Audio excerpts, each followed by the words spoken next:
स्वागत है आप सभी का हमारे इस खास पॉडकास्ट में। भारत युवाओं का देश है, भारत खूबसूरत लोगों का देश है और खूबसूरती को हमने इस तरह बयां किया है कि खूबसूरती केवल सूरत से नहीं, हम सीरत से भी देखते हैं। दोस्तों, मेरा नाम प्रद्युमन पांडे है और मैं हूं आपके साथ इस पॉडकास्ट में। और मेरे साथ जो हैं वो इंडिया की यंगेस्ट मिलेनियर हैं। रितेश्वर जी महाराज इनको अपनी बेटी मानते हैं, रामभद्राचार्य इनको तनु कहकर पुकारते हैं। ये यूट्यूबर, इन्फ्लुएंसर, सिर्फ इन्फ्लुएंसर ही नहीं, ये पोएट, ऑथर और मोटिवेशनल स्पीकर भी हैं। मैं स्वागत करता हूं तान्या मित्तल जी का। नमस्कार तान्या जी। Thank you Pradyuman. जय श्री राम। जय श्री राम। महाकुंभ में आकर कैसा लग रहा है आपको? बिल्कुल ऐसे बताइएगा जैसे एक इन्फ्लुएंसर बताता है, इन्फ्लुएंसर अपने पब्लिक को जैसे इंट्रोड्यूस करता है कि महाकुंभ है क्या आपके लिए। मेरे लिए महाकुंभ देह से देव तक की यात्रा है।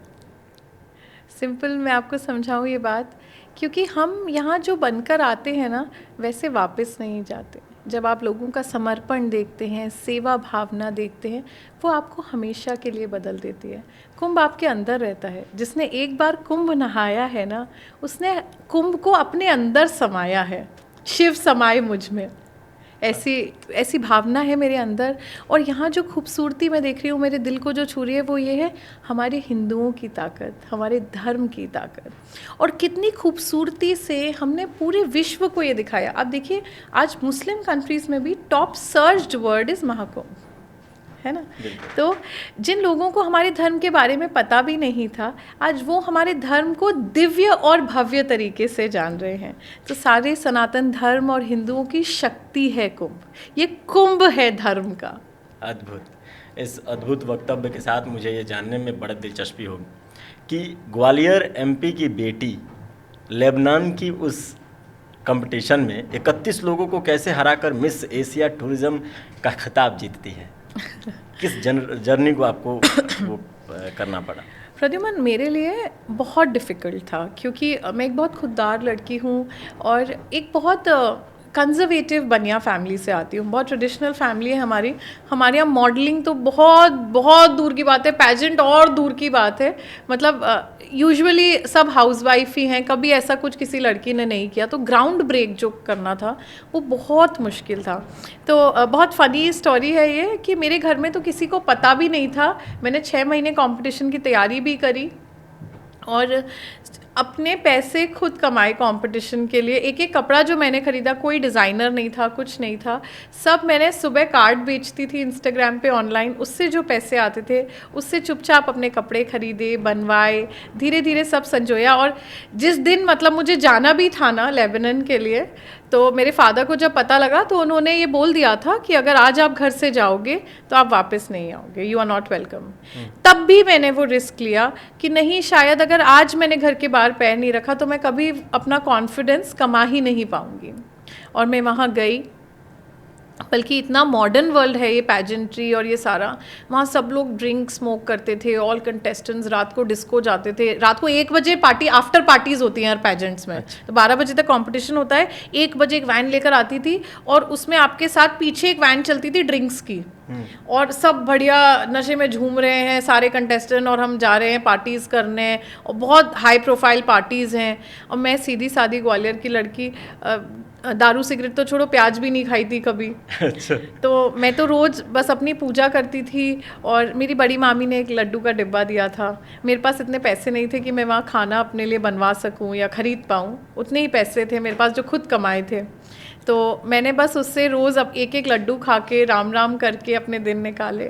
तापसी पन्नू को जानती हैं आप? जी जी, पूरा विश्व जानता है। तापसी पन्नू मिस वर्ल्ड और मिस यूनिवर्स की जो कहानी है, भीतर इनसाइड स्टोरी बताने के लिए बड़ी मशहूर है। क्या वैसी ही स्टोरी कुछ है मिस एशिया की जो आप ये बता रही हैं, उसके इनसाइड स्टोरी के बारे में? देखिए, पैजेंट्स और जो भी है ये, मतलब मॉडर्न मॉडलिंग ले लो, बॉलीवुड ले लो, the inside is a little difficult, है ना। इट इज़ नॉट अब मैं इसको बुरा भी नहीं कहती, क्योंकि वो उन लोगों का प्रोफेशन है और उन लोग को 10-10 घंटे शूटिंग करना है, या वैसा ही उनके फ्रेंड्स होते हैं और सब लोग ड्रिंक स्मोक पार्टी करते हैं। तो मुझे किसी से कोई कंप्लेंट नहीं है यार, वो उनकी चॉइस है, उन्हें अपनी ज़िंदगी कैसे जीनी है। किसी को वो बर्बादी लग सकती है, किसी को आबादी लग सकती है। बिल्कुल तो सही बात। मुझे किसी से कोई प्रॉब्लम नहीं है, बट वो मेरे लिए नहीं बना। अच्छा, इस ये मुश्किल घड़ी थी आपके लिए, इसमें आपके भाई ने कितना साथ दिया? क्योंकि उनके योगदान के बिना आप ही बताती हैं कि वो पूरा नहीं हो सकता था। प्रद्युमन मेरा छोटा भाई है, मुझसे 3 साल छोटा है, अमृतेश। मैं जो कुछ भी हूँ उसमें सबसे बड़ा हाथ उसी का है, देखिए, क्योंकि घर वालों का सपोर्ट नहीं था और उसने अपने आप को पूरा कुर्बान कर दिया मुझे बनाने के लिए। उसने मतलब मेरे चाहे फैक्ट्रीज़ हों, मैं आज यहाँ क्यों बैठ पा रही हूँ, क्योंकि वो संभाल रहे हैं। उन्होंने छोड़ ही दिया। उससे अब कोई पूछता है ना कि आप क्या बनना चाहते हो अमृतेश, तो वो ये कहता है मैं तान्या दीदी को बनाना चाहता हूँ। और ये मेरे घर में आप, अच्छा, एक वो एस्ट्रो टॉक करके ऐप बड़ी वायरल है ना, वो जिसपे पंडित होते हैं, आप उस पे जाओगे ना तो मैं आपको मेरे ब्रदर का फ़ोन दूंगी। उसने करीब 21-22 पंडित कर चुका है वो, और वो सबसे पता है कभी अपनी पत्रिका नहीं दिखाता। मैंने इस बार देखा, वो सिर्फ मेरी दिखाता है कि मुझे कोई प्रॉब्लम तो नहीं आने वाली, और वो चुपचाप जाके उपाय करता है, किसी मंदिर में कुछ चढ़ा रहा है, कुछ कर रहा है। वो मुझसे इतना छोटा है, 3-4 साल छोटा है वो, और वो सिर्फ मतलब उसकी लाइफ का गोल पता है क्या है, कि उसकी बहन बहुत बड़ा बन जाए। उससे कोई पूछता है कि तुम्हें पैसे देती है, वो क्या करते हो पैसों का, कहाँ जाते हैं पैसे। अच्छा, and very funny, I tell you, मेरी नानी जी, मेरे भाई और मुझे, हम बैठे थे और मेरी नानी जी अम्मू से कह रही, देख ले मौड़ी सब ले जाएगी तेरा, कुछ नहीं देगी तुझे। और वो पता है प्यार से क्या कह रहा, सब कुछ उसी का तो है, मुझे कुछ भी नहीं चाहिए, सब भगवान उसी को दे दे। आपका भाई सच में भाई का कर्तव्य निभा नहीं, एक्चुअली जब कोई भी एक मेल आपको बैक कर देता है ना, society it's a male dominant country है ना, एक आदमी, एक भी मर्द आपके साथ खड़ा हो जाए ना, तो आपको शक्ति मिल जाती है।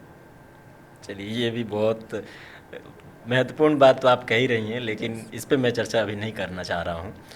आपने कहा है कि आप अपनी पिताजी की फ़ोटोकॉपी हैं। जी।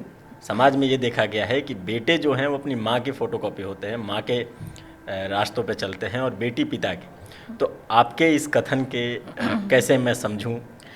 देखिए, मेरे फादर और मेरी ना बहुत डिफरेंट रिलेशनशिप रही है। मेरे जीवन में जितनी कठिनाइयाँ आई हैं वो उन्हीं की तरफ से आई हैं। मिस एशिया बनना था तब उन्हीं ने गेट बंद किया कि नहीं जाओगी, है ना।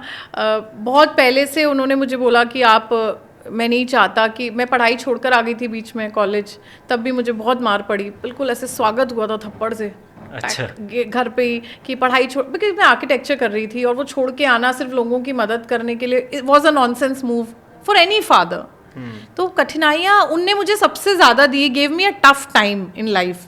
कि अच्छा, अगर मेरी ड्रेसिंग सेंस में भी कुछ प्रॉपर नहीं होता था तो वो मुझे ये कहते थे कि improve your self, look very polished, ये कैसे रहती हो।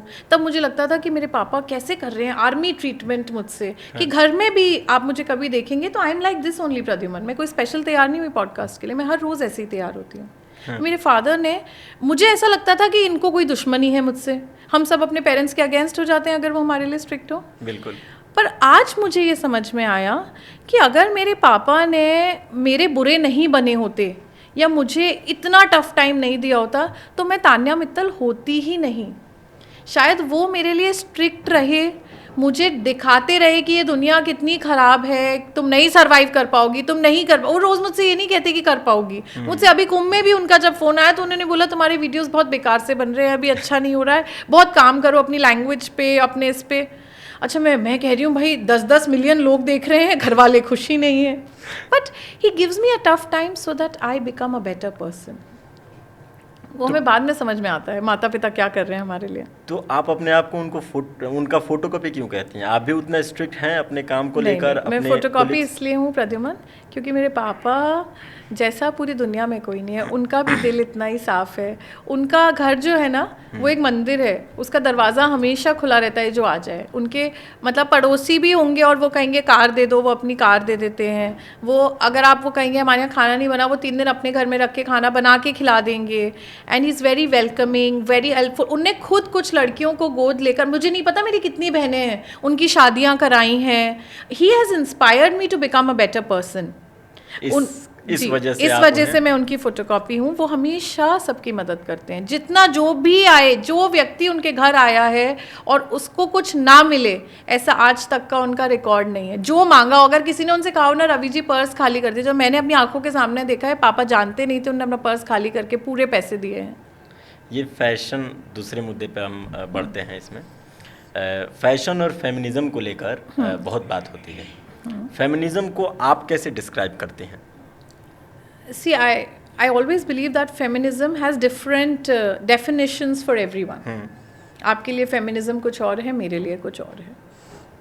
आपके लिए शायद फेमिनिज्म होगा कि जब कोई लड़कियां पॉडकास्टर बने या एंकर बने आपकी तरह, है ना, इक्वालिटी आए दोनों जेंडर्स में। कुछ लोगों के लिए नॉर्मल जो लड़कियां घर में हैं, या जैसे हमारी मदर हैं, उनके लिए फेमिनिज्म क्या है? उनके लिए सिंपल परिभाषा है कि मेरे लिए उनके लिए फेमिनिज्म ये है कि चलो 6 महीने में एक दिन छुट्टी मिल जाए, संडे को चाय नहीं बनानी पड़े, बच्चों को खाना नहीं पूछना पड़े, वो उनके लिए फेमिनिज्म है। कई उन्हें घर में अपने सास ससुर से डरना ना पड़े, ये फेमिनिज्म है। तो फेमिनिज्म की डेफिनेशन हर एक व्यक्ति के लिए अलग है। अलग। मेरे लिए फेमिनिज्म पता है क्या है? मैं कभी नहीं कहती कि मेल्स एंड फीमेल्स को इक्वल होना चाहिए, क्योंकि फीमेल्स हमेशा मेल से ऊपर रहेंगी। राधा रानी हमेशा ऊपर थी श्री कृष्ण से। तभी आपको पता हो, मुझे नहीं पता है या नहीं, श्री कृष्ण राधा रानी के पैर दबाना तो छोड़िए, राधा रानी जब चल के जाती थी तो जिस रेत पे से गुजरती थी, जिस रज पे से, उस रज को उठा के अपने माथों पे लगा देते थे और कहते थे यहाँ से मेरी राधा निकली है। ये तो ये जगह है फीमेल्स की हिंदू धर्म में, है ना। हमने पता नहीं ओवर द टाइम क्या कर लिया, इतना मेसअप कर लिया चीज़ों को। ऐसा नहीं है, फीमेल्स हमेशा ऊपर है और मुझे नहीं लगता फीमेल्स को मेल से अपना हक अधिकार मांगने की कोई भी ज़रूरत है।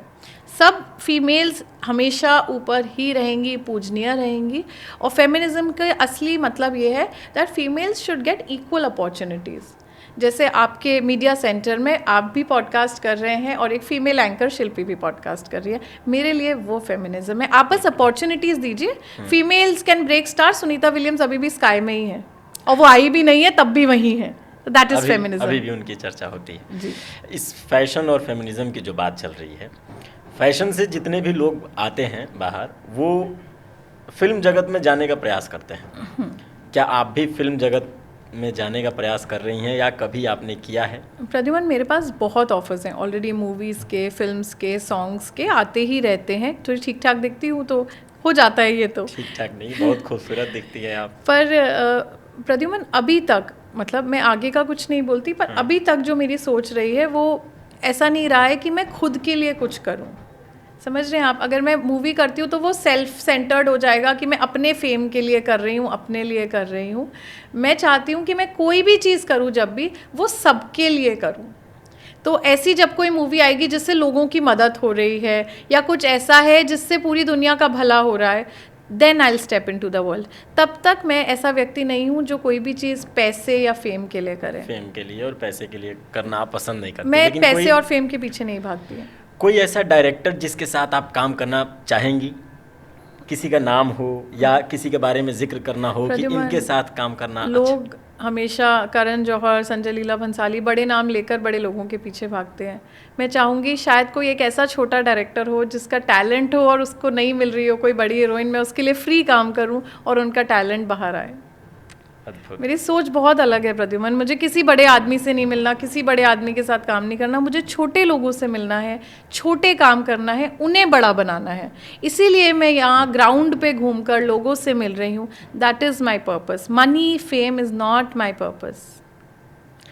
बहुत छोटी चीज़ें हैं जिनके पीछे लोग भाग रहे हैं। ये क्षणिक सुख है, इसके पीछे नहीं भागना चाहिए।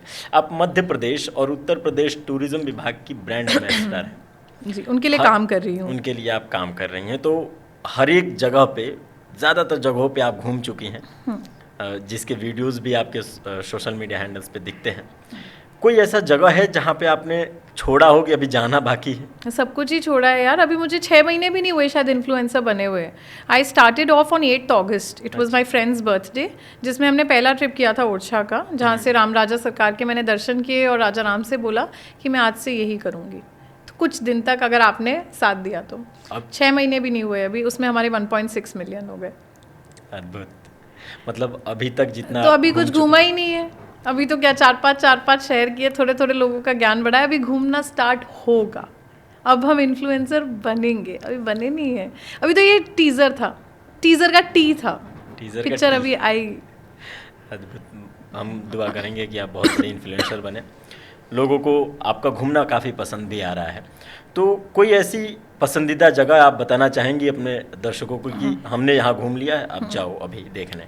देखिए, मैं सबको कहूँगी, जो लोग यहाँ पर भी हैं, जो लोग देखेंगे भी, कि आप एक बार मध्य प्रदेश आइए और पन्ना ज़रूर जाइए। पन्ना मतलब मेरे दिल में बसता है, इतना खूबसूरत है पन्ना में। हर चीज़ जो है बहुत अद्भुत है। एक वहाँ पर जगह लव वाटर। तो जब द्रौपदी को प्यास लगी थी तब अर्जुन ने एक तीर मारा था और एक धार निकाल दी थी, वो आज भी वहाँ है इतने सालों से। और वो लव वाटर की ये मेडिसिनल प्रॉपर्टीज़ भी हैं, उसको आप पियेंगे ना, वो बिस्लरी और इन पानियों से सबसे ज़्यादा प्योर है, मैंने पिया। और आप बहुत सारी बीमारियाँ वो क्योर करता है वो पानी। और उसके पास में जहाँ वो धारा है, उससे जो पॉन्ड बनता है वो लव शेप का, ये हार्ट आपको क्लियरली विजिबल होगा पहाड़ों के बीच में, उनके प्यार का प्रतीक है। वहाँ पे बृहस्पति कुंड है। तो राम जी जब वन गमन कर रहे थे, जब वो गए वनवास पे, तब वो पन्ना से निकले और वध नाम के राक्षस का उनने वध किया। उसको तो जोर से मारा कि वो नीचे जब गिरा धरती में, तो आज तक, अभी डिस्कवरी की टीम भी आई थी पर वो उसकी डेप्थ नहीं बता पाई, कहते हैं वो ओशियन तक जाता है, इतना गहरा है। बृहस्पति कुंड है, टाइगर रिजर्व्स हैं, पन्ना में नेचुरल ट्रेल्स हैं। और पन्ना में एक ट्राइब रहती है लोकल, वहाँ के ट्राइबल्स से अगर आप मिलेंगे, मैं नाम ट्राइब का भी भूल रही हूँ, पर एक बहुत यूनिक ट्राइब वहाँ रहती है। और वो ट्राइबल्स, आपको पता है उनका नाम क्या है? बॉटल, बिस्लरी और कुछ भी नाम है, मतलब डमरू और मैगी, ऐसे ऐसे नाम थे। मैंने उनसे पूछा भी, पारदी ट्राइब ऑफ पन्ना, तो मैंने उनसे पूछा भी ये उटपटांग नाम क्यों है भाई आपके? तो वो लोग हिंदी इतना अच्छे से नहीं बोलते, पर उन्होंने मुझे ये समझाया कि उनकी ट्राइब में पिछले जितनी भी जनरेशन्स हैं, उनसे आज तक किसी का नाम सेम नहीं होना चाहिए, उनके यहाँ रूल है। तो इसलिए वो इतना यूनिक नाम ढूंढ के लाते हैं कि कोई और रखे ही नहीं गलती से। और वो लोग वहीं रहते हैं और वो कई सालों तक जंगलों में रहे हैं। और जो राजा महाराजा थे वो उनकी मदद लेते थे शेल्टर पाने के लिए एनिमल से, वरना वो एनिमल्स उन्हें खा जाते। सिर्फ पारदी ट्राइब है who still friends with the animals. और पन्ना में एक खूबसूरत बात आप देखेंगे, टाइगर्स के साथ आज भी लोग रह रहे हैं नेशनल रिजर्व के अंदर, बफर जोन में घर हैं उनके। और कितना रिस्पेक्ट करते हैं वो एनिमल्स का, वो ट्राइब। उनके घरों में लाइटें नहीं हैं, बिना बिजली के रह रहे हैं, सिर्फ कि वो लाइट से कभी किसी चीता के या किसी टाइगर के आंख में दिक्कत ना हो, उसको डिस्टर्बेंस नहीं हो, उसका घर हम खराब नहीं करें। हमने उधार लिया है उनसे ये जंगल। ये होती है प्रकृति से प्यार। मध्य प्रदेश जैसा कुछ नहीं। मध्य प्रदेश भारत का दिल है और मेरा दिल भी मध्य प्रदेश। मध्य प्रदेश के बारे में हम चर्चा करेंगे। ये प्यार की बातें हो रही हैं, तो मैं ये जानना चाहूँगा कि आपके जीवन में सबसे प्रिय कौन है? बहुत टफ क्वेश्चन है, क्योंकि मेरे लिए तो अब आप भी प्रिय हैं। जिन लोगों से मैं मिल लेती हूँ मुझे सब लोग बहुत प्रिय हो जाते हैं। It is everyone's my family, but मैं ये बात कभी डिनाई नहीं करती और हमेशा बोलती हूँ कि मैंने भगवान को देखा नहीं है, पर मेरे लिए मेरी माँ भगवान है।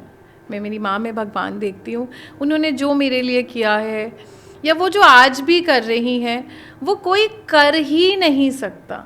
हर रोज़ सुबह उठ के किसी और को कुछ बनाने की कामना करना, अपने लिए कभी कुछ ना मांगना। अभी भी मैं आ रही थी, चाहे मेरी फैक्ट्री लग गई, तभी मेरी मम्मा ने बोला एक काम करो, मेरी कोई साड़ी ले जाओ अगर तुम्हारे पास साड़ियाँ ना हो। तो वो कभी ख़त्म ही नहीं होता। आज मेरे पास कितने भी पैसे हों, आते समय मेरी मम्मा ने मुझसे बोला एक काम करो, मुझसे ले जाओ 10,000 रुपये डीजल के।